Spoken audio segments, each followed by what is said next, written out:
Assalamualaikum warahmatullahi wabarakatuh. Halo semua, bertemu lagi dengan saya Mauli Anitia dengan NPM A1J022036 dan rekan saya yang bernama Heri Agusta dengan NPM A1J022026 dengan dosen pembimbing Dr. Muhammad Ilham Abdullah MPD.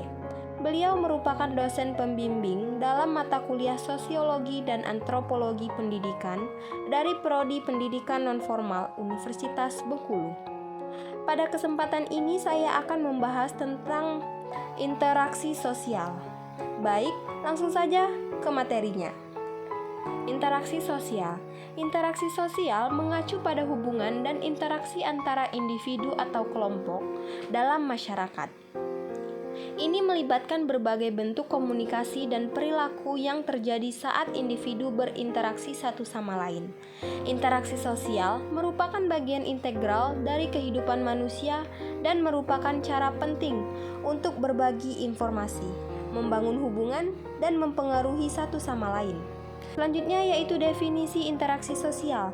Interaksi sosial adalah proses saling berhubungan, berkomunikasi, dan berinteraksi antara individu atau kelompok dalam masyarakat.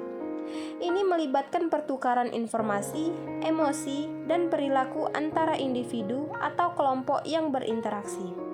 Interaksi sosial dapat terjadi dalam berbagai konteks dan melibatkan berbagai bentuk komunikasi, baik verbal maupun nonverbal. Selanjutnya yaitu jenis-jenis interaksi sosial.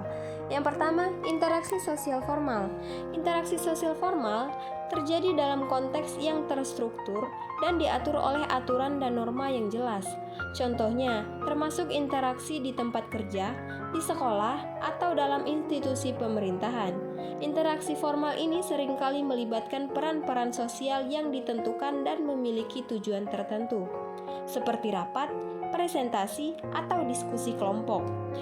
Yang kedua yaitu interaksi sosial informal. Interaksi sosial informal adalah interaksi yang lebih santai dan tidak terikat oleh aturan yang ketat. Ini terjadi dalam situasi yang lebih santai dan dapat melibatkan pertemanan, percakapan sehari-hari, atau interaksi di antara keluarga dan teman-teman terdekat. Interaksi sosial informal sering sekali didasarkan pada hubungan interpersonal yang lebih dekat dan kurang terstruktur. Yang ketiga yaitu interaksi sosial online. Interaksi sosial online terjadi melalui platform digital seperti media sosial, forum diskusi, atau aplikasi pesan. Ini melibatkan pertukaran informasi, komunikasi, dan pembentukan hubungan sosial melalui dunia maya.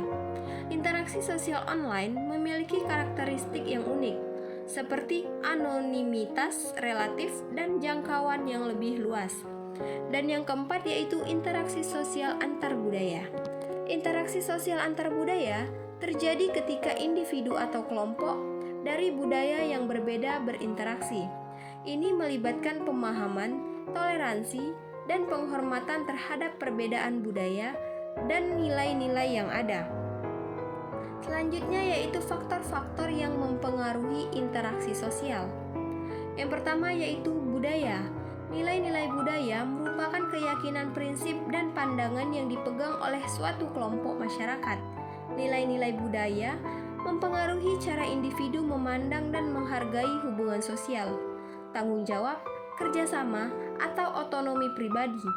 Nilai-nilai ini memainkan peran penting dalam membentuk norma dan perilaku sosial dalam suatu budaya. Yang kedua yaitu peran sosial. Peran sosial merujuk pada harapan, tanggung jawab, dan tindakan yang diharapkan dari individu berdasarkan status atau posisi mereka dalam masyarakat. Peran sosial mempengaruhi cara individu berinteraksi dengan orang lain dan menentukan dinamika hubungan antara individu atau kelompok. Misalnya, peran seorang guru memiliki ekspektasi dan tindakan yang berbeda dibandingkan peran seorang siswa. Selanjutnya yaitu proses interaksi sosial. Yang pertama yaitu pengenalan, fase awal di mana individu saling mengenal dan memperhatikan satu sama lain. Yang kedua yaitu pengkajian, fase di mana mulai mempelajari dan mengevaluasi karakteristik satu sama lain. Yang ketiga, interaksi, fase di mana komunikasi dan pertukaran informasi yang terjadi secara aktif. Dan yang terakhir yaitu stabilitas, fase di mana interaksi sosial menjadi lebih stabil dan membangun hubungan yang lebih dalam. Dampak interaksi sosial. Yang pertama, kesejahteraan psikologis.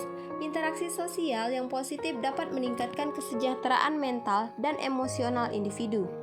Yang kedua yaitu pembentukan identitas. Interaksi sosial membantu individu memahami peran dan identitas mereka dalam masyarakat. Dan yang ketiga, konflik sosial. Interaksi sosial yang konflik dapat menyebabkan ketegangan dan permasalahan dalam masyarakat. Contoh interaksi sosial dalam kehidupan sehari-hari. Yang pertama yaitu percakapan dengan teman. Berbicara dan berbagi informasi dengan teman sehari-hari merupakan contoh interaksi sosial yang umum. Ini bisa terjadi di sekolah, tempat kerja, atau dalam lingkungan tempat tinggal. Yang kedua yaitu interaksi keluarga. Berkomunikasi dan berinteraksi dengan anggota keluarga adalah bagian penting dari kehidupan sehari-hari. Ini meliputi kegiatan seperti makan bersama, diskusi keluarga, atau membantu anggota keluarga dalam tugas-tugas sehari-hari. Dan yang ketiga yaitu berbelanja. Ketika Anda pergi berbelanja di toko atau pasar, Anda berinteraksi dengan penjual atau penjaga toko. Anda mungkin bertanya tentang produk, bernegosiasi harga, atau hanya berbicara dengan mereka. Yang keempat yaitu interaksi di tempat kerja. Bekerja di kantor atau lingkungan kerja melibatkan interaksi sosial dengan rekan kerja, atasan, atau klien. Ini bisa termasuk rapat, kolaborasi proyek, diskusi strategi, atau sekedar berbincang dengan rekan kerja. Yang kelima yaitu media sosial. Interaksi sosial juga dapat terjadi melalui media sosial, di mana orang dapat berkomunikasi, berbagi pemikiran, dan berinteraksi dengan orang lain melalui platform seperti Facebook, Twitter, Instagram, atau WhatsApp. Yang keenam yaitu kegiatan komunitas.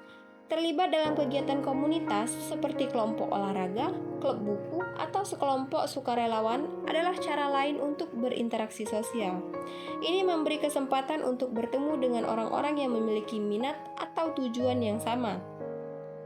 Yang ketujuh yaitu interaksi dengan tetangga. Berbicara dengan tetangga di lingkungan tempat tinggal, bertukar sapaan atau mengadakan kegiatan bersama adalah contoh lain dari interaksi sosial sehari-hari. Dan yang kedelapan, interaksi dengan pelayanan publik. Saat berurusan dengan pelayanan publik, seperti petugas, layanan pelanggan, petugas pos, atau petugas perbankan, Anda terlibat dalam interaksi sosial. Ini melibatkan komunikasi mengenai kebutuhan atau permintaan Anda.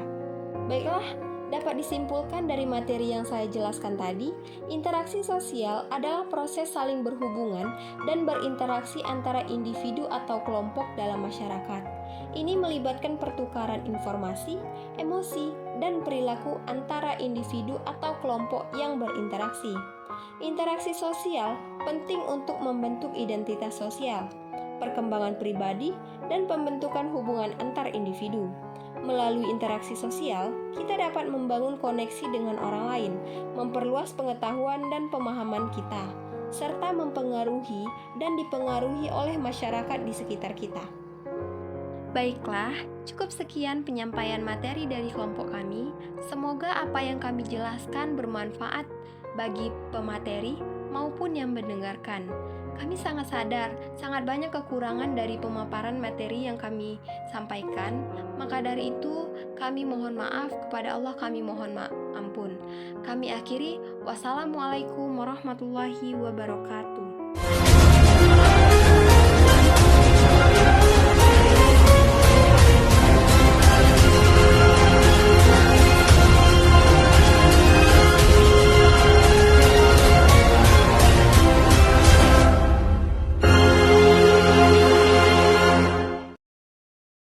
you.